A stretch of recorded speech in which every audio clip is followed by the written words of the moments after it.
Good afternoon and welcome to this whole new episode, which is called Fundamental. Fundamental, as we know, has it can have two connotations actually. We're talking about funds and we are applying our minds to decode different funds. Today we have with us Mr. Bhautik Ambani, who is the CEO of AlphaGraph Mutual Fund. Welcome to the show, sir. Thank you. Thank Very, you so very much. warm welcome. It's Thank you. already warm outside, so very warm Yes. outside actually. Inside, we may not feel it. Yes. Yes. So the Yes. first thing I'm going to ask you is that, from quantitative investing to mutual fund, what actually prompted you to get into mutual fund space? Sure. Sure. Sure. So, Ritvik, I think like the temperature is hot outside. The way I looked at it is that we think this entire space of investing in markets using quantitative models, but at the same time running active strategies. So, in very simple terms, active quant, uh, we think the timing is extremely ripe or hot for us to enter this space. And I'll tell you the reason why. Uh, so, in some sense, Ritvik, when we get a lot of confidence from what we see in the West, and the reason I see the West is for a very simple reason that ultimately what happens in the West happens in India in terms of trends with some lag, right? So, when I look at the US, for example, uh, to give you some trends, okay, so one of the trends that we looked at was active versus passive. Okay. I will come to active quant, but just pure active versus passive. Passive funds probably around 30 years back in the US were like single digit AUM as a market share. 20 years back, that grew to almost 18 to 20%. And today, depending on which reports you look at, but it's broadly around 50 to 55% of the AUM in the US markets. One of the largest, or the fastest growing categories now in the US after passives is actually something which is called active quant, stroke smart beta funds. So this is a category which still incorporates data. It still, looks at models or ways of investing, but it doesn't rely on fund managers to take decisions. And this is one of the fastest growing categories out there. And the category which is probably losing market share or losing assets in the US at least is pure active strategies where we see fund managers taking decisions. Okay. Now, when we looked at these trends in the US, we kind of realized that our expertise lies in the active quant space where you are still using technology, you're still using data, okay, but building strategies to run active models in the market. And that's the space that AlphaGrip is looking to enter. We think that at least at this point of time in India, this entire space is relatively blank or a white space. There And was a gap kind of. yes, there is a big gap which exists today in this space. And we think one way or the other, this space will get filled up in the next few years or in the next few decades. And if that has to happen, then players who have the credibility, the pedigree, the experience of delivering in this space will naturally get a large part of the market share there, right? And that's precisely the reason why we've entered the mutual fund space in this active quant space. I hope that answers your question, Ritvik. Yes, absolutely clear. I got a broader vision of why you got into the mutual fund space and what is Alpha Grape's broad vision also. Yes. But how do you see this entire overall mutual fund space evolving in India over the say next 5 years to one decade? How do you see this evolving other than this gap being met up or Sure, bridged? sure, sure. So Ritvik, before I answer that, now let me at least give you some sense of what is the pedigree of AlphaGrep, right? Like what's our background, and then I can tell you why we think that one is how the mutual fund industry can potentially grow, and within that where we see ourselves, right? So from our background point of view, Ritvik, we are a 16-year-old firm, so we're not new. Other thing is, I can proudly say, unlike other companies where there are multinationals that enter India, in our case, it's been reversed for the group, where we are a homegrown Indian-grown company, but now is a multinational. Okay. This firm was started 16 years back by two of my colleagues. So the Mohit and Prashant are the two co-founders of AlphaGrep. Both of them, before starting AlphaGrep, came from a very similar academic and experience background. So both of them are Wharton pass outs. And after passing out, worked with some very large global firms. And these firms also specialize in the quantitative space. So they worked with these firms, let's say, more than 20 years back. Okay. Got the experience, got the exposure, decided to come back to India, started AlphaGrep in 2010. Let's kind of fast forward to where we are today. So today, AlphaGrep runs two So businesses. this quantitative thing has been into your gene. Yes, All yes. that. Into our genes, into our DNA, Yeah. right? Yes. For the founders and now in the firm as well. So today, if you see, Ritvik, the group basically manages two businesses. One where we continue to manage our own capital, which in a business term is called prop investments or proprietary investments. Okay. That is what the firm started with 16 years back, and that is what we continue to do as one part of the business. And the second part of the business, which is relatively new, when I say relatively new, it's around 4 years old, is the asset management business. Okay. But to a large extent, the research capabilities, the tech capabilities of our proprietary business is what we are also able to leverage on the asset management side. Okay. Now coming to, broadly where we are as a group. So as a group today, Ritvik, AlphaGrep has more than 500 employees. We have a presence across almost 8 countries worldwide. We have connectivity to around 30 exchanges around the world. We trade pretty much most traditional asset classes in India and outside India. So we trade equities, commodities, currencies, interest rates, all 4 asset classes, which means as a group, we have a experience across multiple asset classes. Now, what I would say are two big edges or two big assets for the company are we have almost out of 500 people, almost 250 of them are what we call quantitative researchers and traders.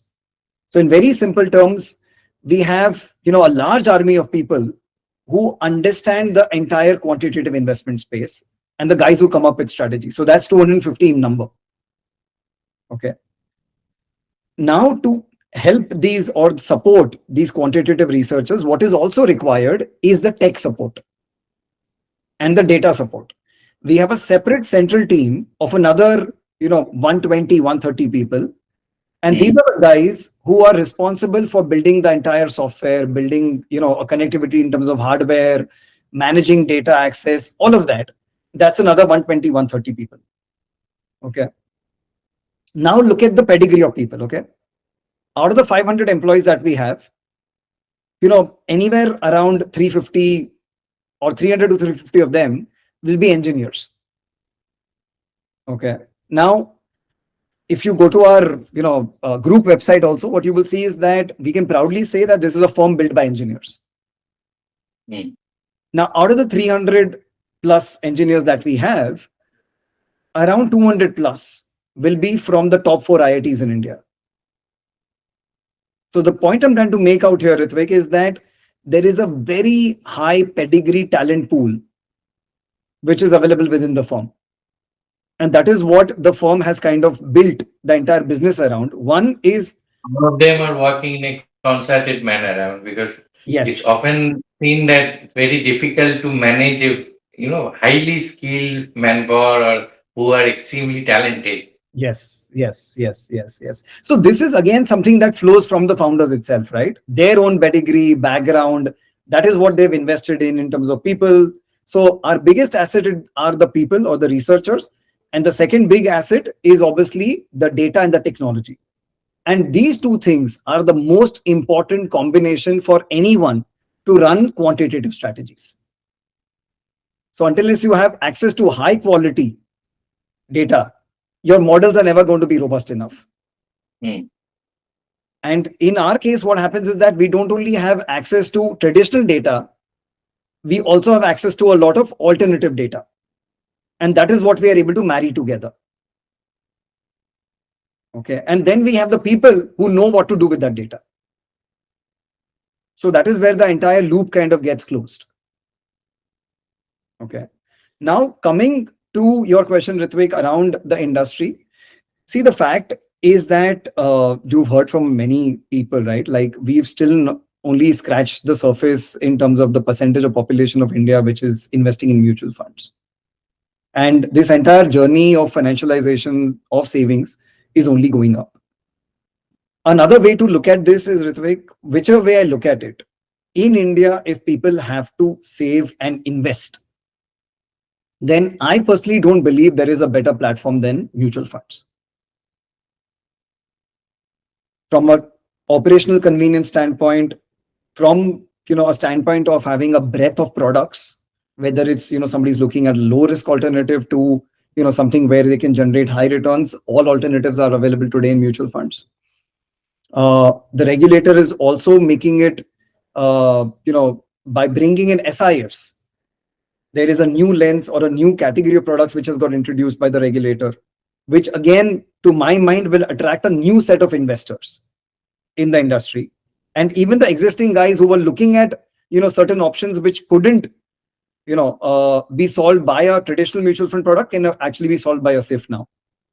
So I think whichever way I look at it, existing investors now investing a larger wallet into mutual funds, plus new investors. When I say new investors, again, I look at two large segments. One is the young population, whichever you call it, whether it's a Gen Z or whatever name that you call that segment. But that segment now, looking at investing, I Not think, the close one, I guess. No yes, way. yes. So that segment, and now technology has made access to mutual funds extremely convenient and easy. So I think, and that's what the Gen Z wants, right? They may or may not want to physically interact with somebody, but they want technology. They want to use technology to access a lot of these products, right? So that's also a segment which I believe is going to be a big driving force. And the other big segment that I believe will also start investing in a big way, which again, I think a lot of mutual funds are putting a lot of effort, including Amphi, is the tier 3, tier 4 locations. So I think going beyond the tier 1, tier 2 and penetrating further into more locations across the country, I think is going to bring in the next leg of growth. So both Gen Z and widening the base in terms of reach across the country, I think is going to go create the driving force for growth in the next few years. Where did it really come from? Yes. So that is something that will definitely happen. And I think as an industry, I think we've done a phenomenal job of focusing on SIP as an investment avenue, which itself creates this entire savings habit amongst investors, right? And that entire habit is also kind of making a large set of population wanting to come and invest in mutual funds, because it just creates a new savings habit for people to come in and invest rather than go and spend that somewhere else. So now, cut to present and looking at future, you are going to launch a multi-SL fund on the 6th of July, if Yes. I'm not mistaken. Yes, So, you're right. you identified a gap in investors' portfolio, or what is the gap that you're looking at for which this particular product is addressed, or is designed to address? No, I think your question, Ritvik, has hit the head on the nail for a very simple reason that we actually thought of the contrary to what we've seen with a lot of our peers. We've actually gone ahead with a multi-asset fund for a very simple reason, because we did identify some kind of a gap in the market, and that gap was, in our view, right? The way we perceive it is this way. We believe that there is a large section of the market which is potentially looking at, let's say, equity like returns. When I say equity like returns, something in the double digit broad band, right? Like let's say 10 to 12% kind of returns, but may or may not want to take equity like risk, right? And the way we thought of our math was that can we come up with a strategy which can give investors potentially over a period of time double-digit CAGRs, and with a relatively lower risk, by having a model which focuses on risk-adjusted returns rather than just focusing on the highest returns. So Right. let me explain this further to you, Ritvik. So the fund or the model that we've developed for the multi-asset category out here. So the first thing is, Ritvik, the category which gives the maximum diversification within the entire gamut of mutual fund products which are available, in our view, is the multi-asset, because that is the only category which can give you access to 3 or 4 asset classes. So when I look at 3 asset classes, is equities, fixed income, commodities, and potentially even global investing. Right. So this is the category which offers the maximum diversification. Now, within this category, what we have done is that, again, considering we have expertise of investing across asset classes within the group for a number of years, we have actually overlaid this entire asset allocation with certain cross asset statistical models, which dynamically manage the entire asset allocation across equities, fixed income, and commodities at this point in time. Okay. So the entire asset allocation process is dynamic. Let me give you some sense of what kind of flexibility that we have built in the model for ourselves. So from a net exposure point of view, our equity can move from a 10% to a 60%. Our fixed income can move from a 10% to a 60%. And our commodity allocation can move from a 10% to a 40%. Okay. Another thing is that because these are statistical models and not models which are purely based on macros, our asset allocation actually changes fairly frequently and in a wide range. Okay, because as you may understand, Ritvik, if I was only doing this based on macros don't change very frequently. Like the P ratio band of the market doesn't change very frequently. It takes time for that to change. Or for example, even the price to book ratio to change. In our case, because it's statistical and it looks at certain parameters like risk optimization or let's say sharp optimization, some of these approaches, and runs a MBO on top. These are approaches which actually makes our model move around a lot more. That's one. Two, in our case, the model is a lot more nimble. What do I mean by that is that our rebalancing on asset allocation happens on a weekly basis. Okay, so the frequency of rebalance is also faster. So we are able to adapt to market moves faster in our view. Okay. Third thing is that the reason we are still using a statistical approach is because the model is not based on assumptions of certain historical correlations. A lot of times what happens is that we build models using historical correlations saying that equity and fixed income will behave in a certain way. Equity and gold will behave in a certain way. Right? So those assumptions are there, which are prevalent for, let's say, years or decades. But what we have seen in the last few years, I think 2022 was a classic example in the US, where we saw historical correlation between equity and fixed income break. Look at the recent example just 2 months back, where generally what we assume that whenever there is a crisis in the market, gold will do well. And I think the classic example is in the month of March when crisis broke out, right? In the Middle East, you actually saw gold and equities both give negative returns in that month, right?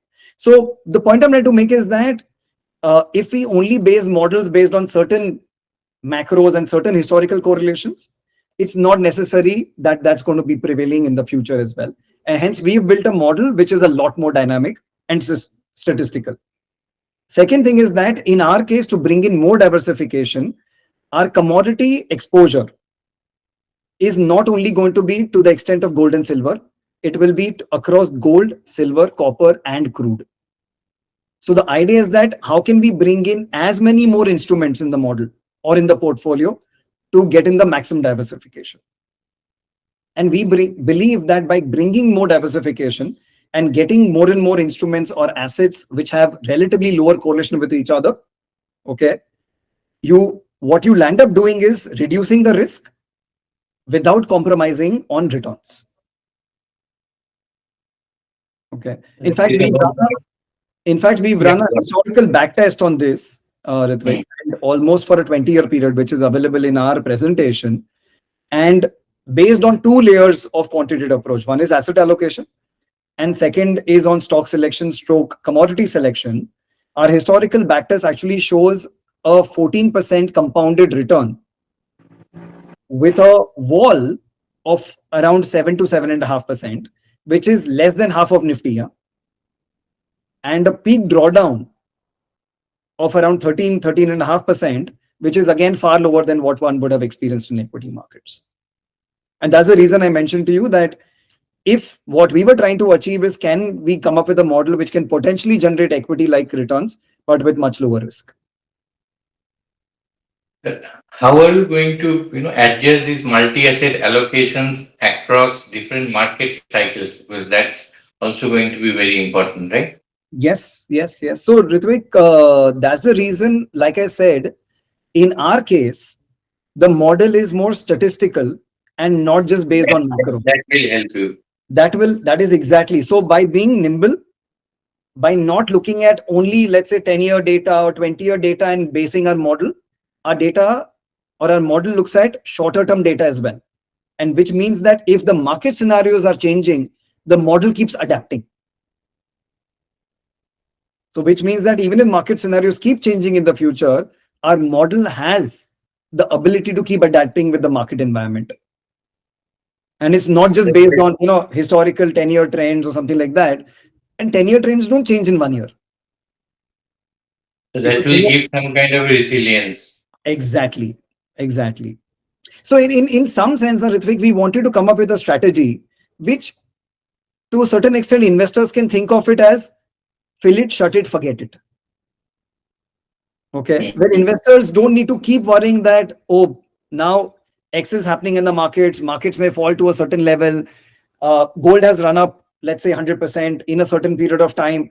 Should I be entering gold at this point of time? Should I be entering silver at this point of time? All these question marks come up, right?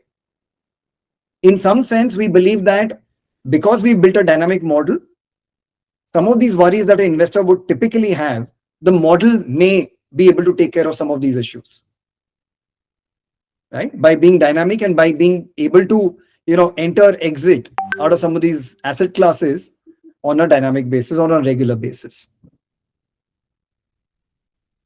So that's going to be very important going forward. Yes.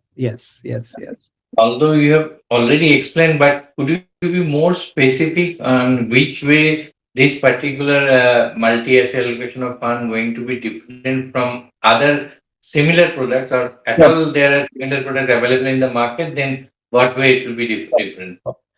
So I'll tell you a couple of things here, Ritvik. When we looked at the existing multi-asset as a category, okay, I'm not saying all funds do this, but broadly what we realized, and when we plotted their asset allocation over the last 5 years, what we realize is that most multi-asset funds broadly had a exposure to equities out of 100 rupees to the extent of around 55 to 60. Around 25% was in fixed income on an average, I'm saying, and the balance 10 to 15% across gold, silver. Now, what is important to understand is that most funds that we saw and looked at the data, what we realized was that their asset allocation is largely static or strategic. When I say strategic or static, is that the asset allocation is not moving in a big band. So what is invested in equities is broadly hardly moving, plus minus 5%, similar number on, let's say, fixed income, and a similar number on gold, silver. Okay. So one is, what we realize is that most multi-asset funds don't have a dynamic approach. Let me give you another example here. Now, if I'm investing 60 out of 100 rupees in equity as an asset class, it may look like 60 out of 100 in terms of exposure, but the risk contribution is actually much more than 60. Right. Because the volatility of equity is far higher than fixed income and gold or commodities in certain cases. The drawdown potentially or historically has been more compared to fixed income and commodities, right? Now, if that is the case, you may be taking 60 out of 100 as exposure, but the risk contribution may be, let's say, closer to 70 or 80. And then the question to ask is that actually giving me diversification? Is it actually giving me multiple assets that I'm investing in? Because technically speaking, one asset is what is driving potentially my returns in the portfolio, and that is what is driving the risk contribution. And then is it truly multi-asset? Okay, where you're getting the maximum diversification. So that is what we realize is the case with, let's say, majority of the multi-asset funds that, when we looked at the data. And that's the reason when we looked at our fund, our whole idea was to build something which was a lot more dynamic. Yes, there are a few funds which also follow a dynamic approach. Again, when we looked at some of those funds, what we realize is that the approach around dynamism is more macro-led. In our case, what we realized was that it's not just macro-led. The primary driving factor is statistical, and macro is only an overlay. So, when we look at data for the industry and when we looked at our fund, we saw that there was a difference at multiple levels, right? The other thing is that, to be honest, we are not trying to place our fund to say that we are trying to, target the highest returns amongst multi-asset funds. That is not the objective. Objective is to try and deliver a certain consistent compounded return, assuming a client is coming for the next, let's say, or any 3-year plus horizon. We want to try and deliver certain consistent compounded returns, right? At least our historical returns show, or the historical simulation shows that our 3-year median returns are closer to 12-13% plus. So as long as we can achieve that with relatively low risk, when I say low risk, meaning low standard deviation and low drawdowns, we think an investor can look at this as more like an all-weather strategy in their portfolio. Right. I hope that answers your question. Yes, absolutely. When going by what you explained or how you explained, so who's going to be an ideal investor for such funds? And would you be looking at first-time investor also for this? And do they stand to gain from that as well? See, I think the way I look at it is that whether it's a first-time investor or it's an existing investor, if an investor wants to broadly target a certain consistent return, wants to reduce the reliance or risk of just one asset class, driving the entire risk on their portfolio, right?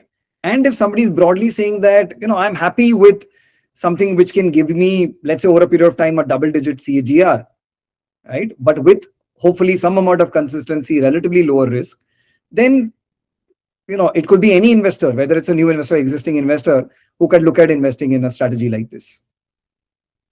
Like one of the examples I'm just telling you is that, let's say a lot of investors might be thinking that 2 years back, my portfolio was showing far superior CAGRs than what I'm seeing today.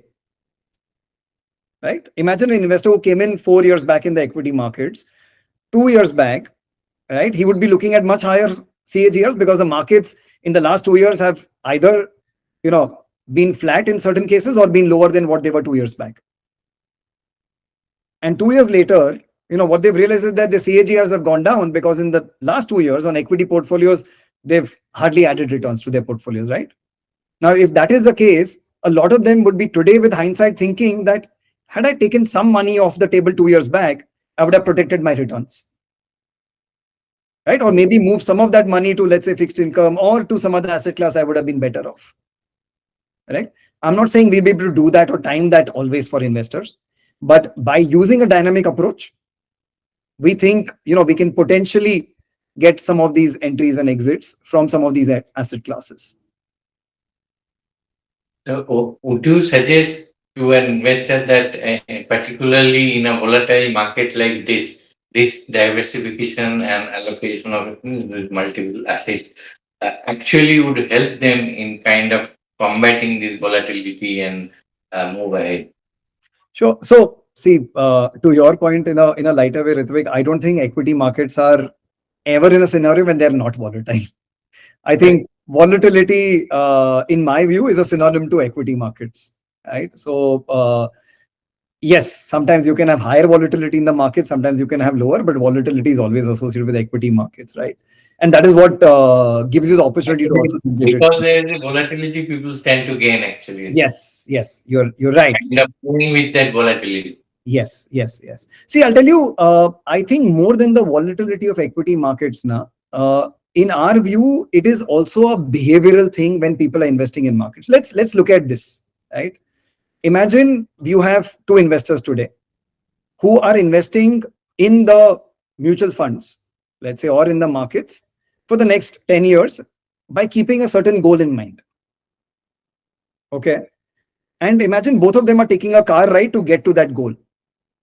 The way we are looking at things is that one car ride, okay, if it's, let's say, equity markets, and because, as you also pointed out, the equity market volatility can go up or down, imagine that ride can be extremely bumpy. You can have big speed breakers, you can have potholes, all of that along the way. And it's possible that before even the investor reaches the end point of his journey, it is possible that he may feel that, this journey is too bumpy. Let me get off the car. This is not a ride that I want to take, or this is not a journey I want to take, or this is not the path I want to take. Okay. Now imagine another car ride where again he's trying to reach a certain goal, but by having a dynamic approach, if we can reduce, the number of, let's say, bumps along the way, if we can reduce, the size of the speed breakers along the way, and make the journey as smoother as possible, we think that there is a higher probability that the investor will stick to the path and ultimately reach the goal. Okay, so what we are trying to say is that it's a bigger behavioral aspect out here. Okay, rather than just targeting a certain return, or rather than generally just thinking about the current market conditions being more volatile or less volatile. Because behaviorally, we think by making the journey smoother, there is a higher probability that the investor will stick around with his journey, right? And try to, achieve or stick around to achieve the end point or to achieve his goal. As you rightly pointed out, that there is always some kind of volatility in the equity markets. I'm not using the term volatility per se, but this in time of geopolitical uncertainty, if I may put it that way. Yes. What is the single biggest mistake that an investor make? Because that's very important that an investor should know. See, I think it's, again, to my mind, it's the behavioral mistake, right? Where a lot of investors, if they are relatively new to the markets, the biggest mistakes that they can make is, either kind of stopping to invest in the markets, or, getting scared and taking money off the table, right? I think these two things are potentially, a mistake that investors can make. And it's just not geopolitical. It could be any, high risk situation in the markets, or any big uncertain event in the markets, right? So I think investors just sticking along with their investment path is extremely important. But to my mind, it's easier said than done. Okay. It's, a lot of people might say that I'm okay with a 20% drawdown in the markets, but do they behave the same way when there is a 20% actual drawdown in the portfolios, is the question to be asked.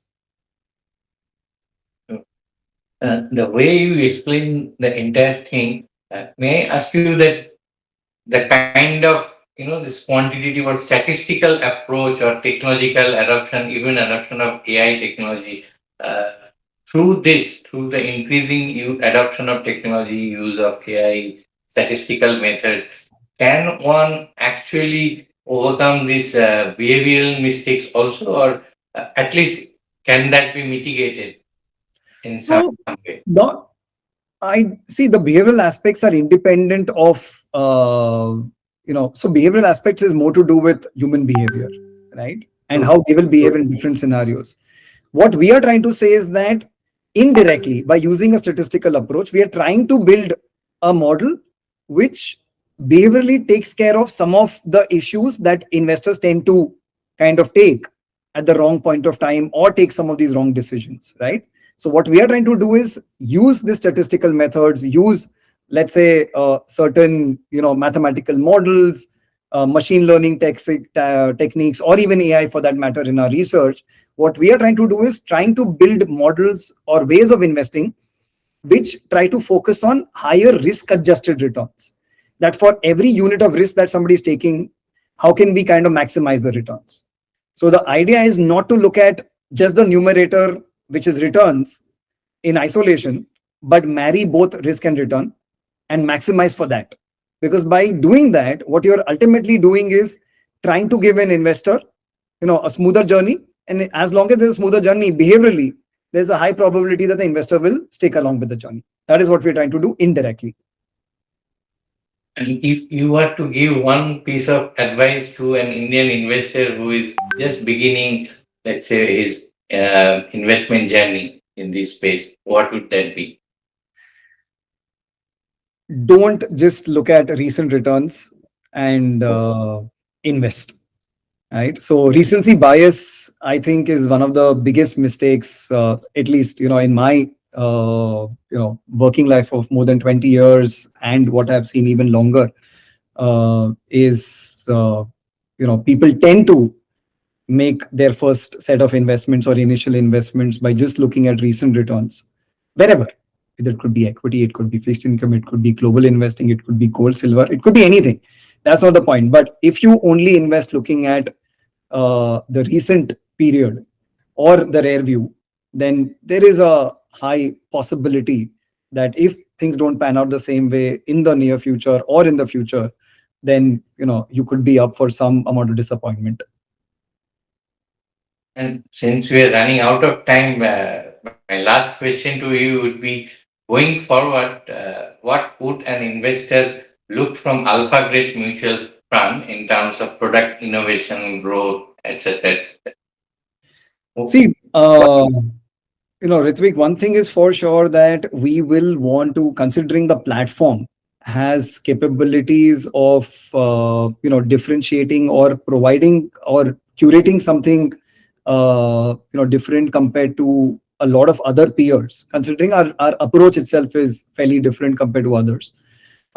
We think we will be able to create either in some products a larger amount of difference or in some products a smaller amount of difference, ultimately keeping everything within the boundaries of what SEBI regulations permit within mutual funds. We will do that as a house, at least over the next couple of years across whatever strategies or products that we launch. So that is something that we will definitely try and do.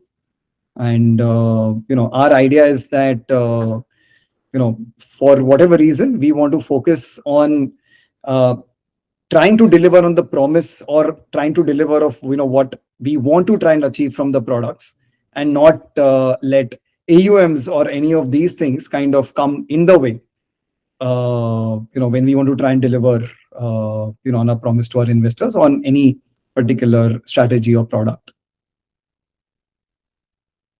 So product innovation, I think, is the key, and trying to deliver the best possible result we can, which I'm sure everybody is trying to do. There's nothing different there in terms of trying to deliver the best.